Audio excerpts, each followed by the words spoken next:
नमस्कार सर्वांना, मी आदिती। यावेळी स्वामी समर्थ पुण्यतिथी ही 26 एप्रिल 2025 रोजी आलेली आहे। तर त्यानिमित्ताने स्वामींची सर्वात श्रेष्ठ सेवा म्हणजे गुरुचरित्राचे पारायण करणे आहे। आता बघा, तुम्हाला या स्वामी समर्थांच्या पुण्यतिथीच्या आधी म्हणजे त्याच्या 7 दिवसाआधी जसं 26 एप्रिलला पुण्यतिथी आहे, तर तुम्ही 20 तारखेपासून गुरुचरित्र या पारायणाला सुरुवात करू शकता।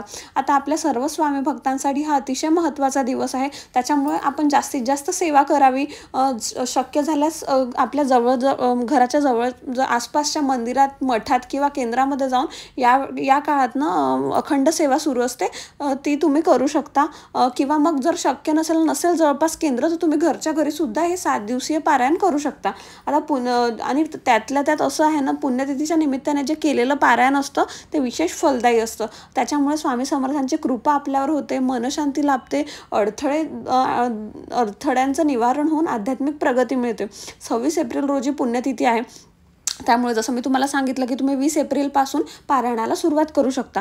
तर तुम्ही आणि 26 एप्रिलला तुम्ही याची समाप्ती करू शकता। त्याच्यानंतर तुम्ही मंदिरामध्ये जाऊन किंवा जवळपासच्या केंद्रामध्ये जाऊन त्याची म्हणजे पूजा वगैरे करू शकता। म्हणजे जसं प्रसाद वगैरे तुम्हाला वाटायचा असेल, किंवा मग जी पण स्वामी समर्थांना असं म्हणायचं आहे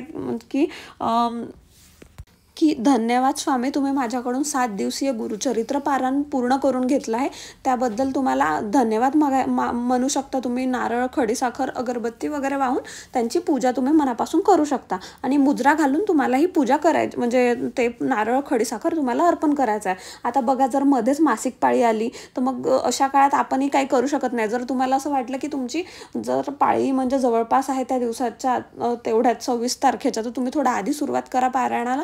किंवा मग जर मध्येच पाळी आली तर तुम्ही तेवढे दिवस वगळता त्याच्या म्हणजे उरलेले जे तुमचे अध्याय वगैरे राहतील ते तुम्ही नंतर कंटिन्यू करू शकता। आता सर्वात महत्त्वाचं म्हणजे पारायण सुरू कसे करायचे, तर सर्वात आधी महत्त्वाची गोष्ट ती म्हणजे संकल्प घ्यायचा आहे। आता पारायण सुरू करण्याचा तुमचा जो उद्देश आहे, समजा माझी ही इच्छा आहे, माझी ही अडचण आहे, ती पूर्ण व्हावी, त्याचं निवारण व्हावं, किंवा मग स्वामी समर्थांची कृपा व्हावी, किंवा आध्यात्मिक आपली प्रगती व्हावी, ह्या निमित्ताने तुम्हाला म्हणजे हा उद्देश ठरवून तुम्हाला संकल्प करायचा आहे। संकल्प कसा करायचा हे मी तुम्हाला माझ्या व्हिडिओमध्ये बऱ्याचदा सांगितलेलं आहे। जर तरी नसेल माहिती तर मी तुम्हाला सांगते की डाव्या हाताने उजव्या हातात आपल्याला पाणी घ्यायचं आहे, त्यात अक्षदा, हळद, कुंकू, फूल वाहून तुमचं नाव आणि तुमचं गोत्र बोलायचं आहे आणि म्हणायचं आहे, प्रार्थना करायची आहे की मी आदिती, माझं हे गोत्र आहे आणि या उद्देशाने मी तुमची स्वामी समर्थ पुण्यतिथीच्या दरम्यान ही सेवा करत आहे, त्याच्यामुळे ही सेवा ही माझी इच्छा पूर्ण करा आणि ही सेवा माझ्याकडून पूर्ण करून घ्या, कुठलाही अडथळा न येता, असं तुम्हाला संकल्प करायचा आहे। त्याच्यानंतर संकल्प झाल्यानंतर तुम्हाला ज्या दिवशी पारायणाला सुरुवात करायची आहे त्या दिवशी स्वच्छ वस्त्रे परिधान करून बसायचं आहे।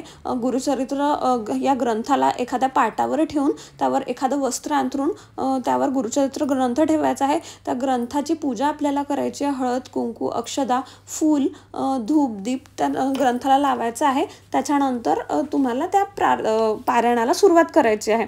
आता संकल्प घेताना त्यातल्या त्यात आपल्याला समोर एक तुपाचा किंवा तेलाचा दिवा आणि अगरबत्ती लावून श्री दत्त किंवा स्वामी समर्थांचा फोटो किंवा मूर्ती तिथे ठेवा संकल्प करण्यापूर्वी, ते आवश्यक आहे। आणि त्यातल्या आपल्याला स्वच्छता बाळगायची आहे। पारायण सुरू करण्यापूर्वी स्नान करा, स्वच्छ वस्त्रे घाला, पांढरे किंवा सात्विक रंगाचे तुम्ही घालू शकता। पारायणाची जागा स्वच्छ करा। केंद्रात जर करत असाल तुम्ही तर मंदिरातील नियोजित जागाच वापरा।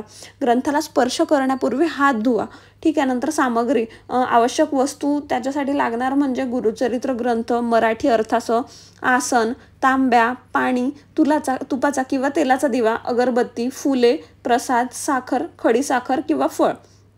केंद्रात पारायण करत असाल तर ग्रंथ, प्रसाद आणि पूजेच्या वस्तू केंद्रात उपलब्धच असतात सर्वांसाठी, तरी स्वतःच्या ग्रंथाची एक तुम्ही परत घेऊन जाऊ शकता। जर तुमच्याकडे आहे गुरुचरित्र ग्रंथ तर तुमच्या म्हणजे सोप्यासाठी तुम्ही घेऊन जाऊ शकता, इझीसाठी। ग्रंथ मराठी अर्थासह घ्या, जेणेकरून शिकवणी तुम्हाला पूर्णपणे समजतील।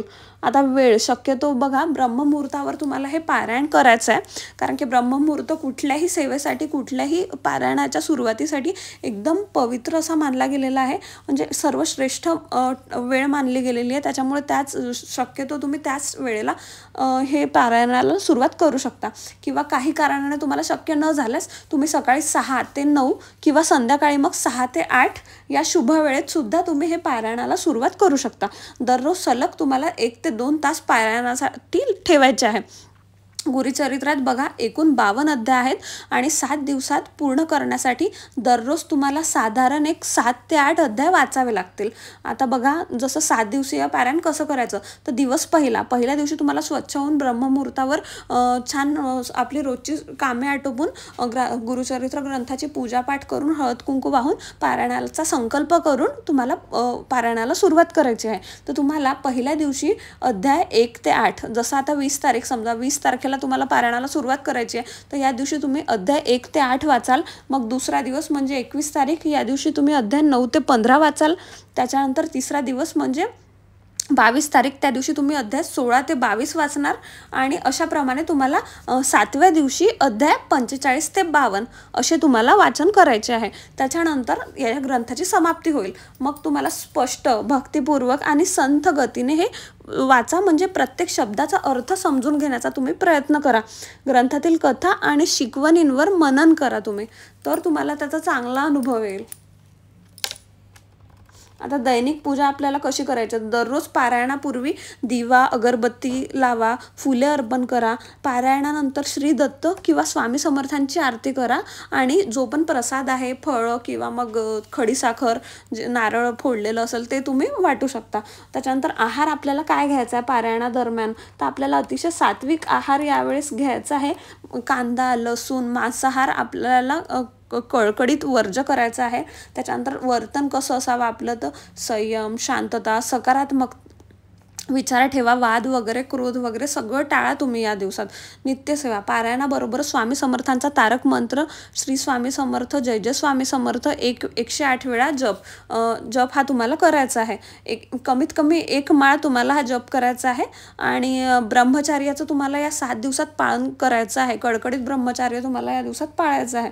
शारीरिक आणि मानसिक शुद्धता तुम्हाला पाळायची आहे. आता 7व्या दिवशी शेवटचे अध्याय वाचून पारायण तुम्हाला पूर्ण करायचं आहे. अशा प्रकारे संकल्प पूर्ण झाल्याबद्दल कृतज्ञता व्यक्त करायची आहे आणि स्वामींचा आशीर्वाद तुम्हाला घ्यायचा आहे.